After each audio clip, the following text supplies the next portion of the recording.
అందరికీ నమస్కారం and welcome to this candid conversation. అప్పుడెప్పుడో ఒక మహానుభావుడు, ఐ థింక్ దీపక్ చోప్రా గారు అనుకుంటాను, ఏజ్లెస్ బాడీ టైమ్లెస్ మైండ్ అని ఒక పుస్తకం రాశారు. కొంతమంది వ్యక్తుల్ని చూస్తే అలా అనిపిస్తుంది అనమాట. నేను ఎప్పుడో 2004-5 సంవత్సరాలలో కలిసిన కిషోర్ దాస్ గారు, ప్రముఖ నటులు, షో హోస్ట్ అండ్ ఇంకా బహుముఖీయులుగా అందరికీ పరిచయం అయ్యారు వారు కొన్ని సందర్భాల్లో. వారు అప్పటి నుంచి ఇప్పటిదాకా ఒకే సైజులో, ఒకే పద్ధతిలో, ఒకే వయసులో ఉన్నట్టుగా కొనసాగుతున్నారు. వారి బ్యూటీ సీక్రెట్ ఏంటో తెలుసుకుంటూ ప్రయాణంలోని కొన్ని విషయాలు కూడా తెలుసుకునే ప్రయత్నం చేద్దాం. సార్ నమస్కారం. నమస్కారం.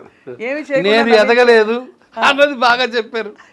Very happy to know it. గొప్ప ఆనందంగా ఉంది. ఎంత ఆనందం అమ్మా ఎదగకపోవడం అన్నది. అవును, బా happy. But you haven't aged actually at all sir. Physically and mentally. అంటే మెంటలీ అసలు ఏజ్ కాకూడదు ఎవరు. అవును. బట్ ఫిజికలీ కూడా you are looking as healthy as 20 years ago. Happy. Very happy, always happy. అందులో ఏం అనుమానం లేదు. అవును. ఎక్కువ పెట్టుకోను, వర్రీలు ఎక్కువ తక్కువ. మన వల్ల ఇతరులకు వరి అవ్వాలి కానీ అంతే అంతే అంతే తప్ప మనం వరి నేను ఒకడికి ఛాన్స్ ఇవ్వను నన్ను బాధపెట్టడానికి. ఎవరో ఏదో అన్నారు అనుకోండి, నేను క్యారీ చేశాను అనుకోండి, అతని తప్పు కాదు, నా తప్పు అవుతుంది. ఆ క్లారిటీ ఉంది. రైట్. ఈ మధ్య మీరు ఎక్కువ తెరపైన కనిపించట్లేదని మళ్ళీ ఎప్పుడు కనిపిస్తారనే ఒక ప్రశ్న. చాలా వర్క్ చేశాను. ఎనఫ్ 3000 పైచీలకు ఎపిసోడ్లు యాంకరింగ్ చేశాను. ఒక 85 సినిమాలు చేశాను. ఇంకా పని చేయాలా? చాలు. అంటే పని కేవలం ఉల్లాసం కోసం కదా సార్? ఒక్క షో చేస్తున్నాను ఇప్పుడు, బాబాయ్ హోటల్ అని మల్లెమాల వాళ్ళకి ఈటీవీ అభివృద్ధి ఛానల్లో టెలికాస్ట్ అవుతుంది, అదొకటి చేస్తున్నాను. చాలు. నెలకు 3-4 రోజులు వర్క్ ఉంటుంది. నాకు ఇష్టమైన పుస్తకాలు చదువుకుంటున్నాను. సినిమాలు రోజు ఒక సినిమా, 1.5 సినిమా చూస్తా ప్రతిరోజు. ఏదో పుస్తకం కాసేపు చదువుతా. తర్వాత ఫోన్ తినేస్తోందమ్మా టైమా. అంటే మీరు ఏం చేస్తారు? రీల్స్ అవి చూసుకుంటూ కూర్చుంటారు? అసలు ఏం చూడను, ఏం చూస్తానో నాకు తెలియదు. బట్ చాలా టైం ఫోన్ తినేస్తోంది, దాన్ని తగ్గించాలి అని రోజు అనుకుంటున్నాను. రోజు అనుకుంటా ఇవాళ కొంచెం ఎక్కువ చదవాలి అని. చదువుతా, ఖచ్చితంగా రోజు చదువుతా. చదవకపోతే ఒక ఎంప్టీనెస్ వస్తుంది. 100% చదవాల్సిందే. అయితే ఒకప్పుడు చాలా ఎక్కువ చదివేవాడిని, ఇప్పుడు ఎక్కువ ఫోన్ చూస్తున్నాను. చాలాసార్లు అనుకుంటున్నాను ఫోన్ తగ్గించాలి అని. తెలుగు సాహిత్యం నాకు ఏరియా ఆఫ్ ఇంట్రెస్ట్. ఓకే. చదువుతూ ఉంటాను పుస్తకాలు. అంటే ఎలాంటి సాహిత్యం?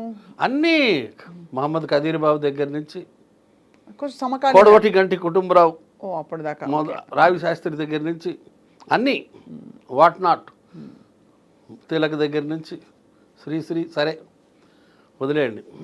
ఏది కనబడితే అది చదువుతా. రాజా రామ్మోహన్ రావు కథలు అద్భుతంగా ఉంటాయి. వి రాజా రామ్మోహన్ రావు ఎక్స్ట్రాడినరీ రైటర్. చాలా రైటర్లు కూడా ప్రేమించే రైటర్ ఆయన. కానీ మీకు అంటే ఏ జానర్ నచ్చుతుంది?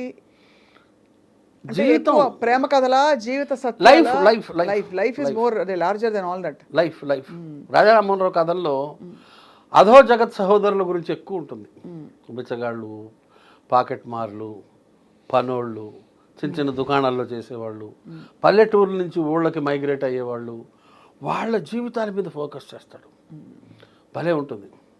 అదే కదీర్ బాబు ఇంకా అల్టిమేట్, చెప్పే పని లేదు అతని స్టైలు. ఈ మధ్య కొత్త పుస్తకం ఒకటి చదివాను, రవి మంత్రిది, అమ్మ డైరీలో కొన్ని పేజీలు. భలే ఉంది. అంటే ఎండమూరి దగ్గర మొదలుపెట్టాము అప్పట్లో. ఎండమూరి మేడస్, అసలు చదవడం నేర్పింది ఎండమూరి అని చెప్పాలి. ఆ పుస్తకాలన్నీ ఎప్పుడు చదివా అసలు అన్నీ. అమ్మో అది ఏంటి ఆ పుస్తకం ఒకటి, వెన్నెల్లో గోదావరి కాదు, ఒక అంతర్ముఖం ఒకటి, ఋషి ఒకటి. ఋషి అయితే ఒక 200 సార్లు చదివి ఉంటాను ఎండమూరిది. అంతర్ముఖం ఒకటి చాలాసార్లు, ఒక 50-60 సార్లు చదివి ఉంటా. ఆ 2 పుస్తకాలు పర్టికులర్లీ ఎక్సైటింగ్. ఇప్పటికీ అప్పుడప్పుడు మనం ఒక్కోసారి ఏం చేస్తాం, టీవీలో సినిమాలు, అదే ఓటీటీలో సినిమాలు చూస్తుంటాం.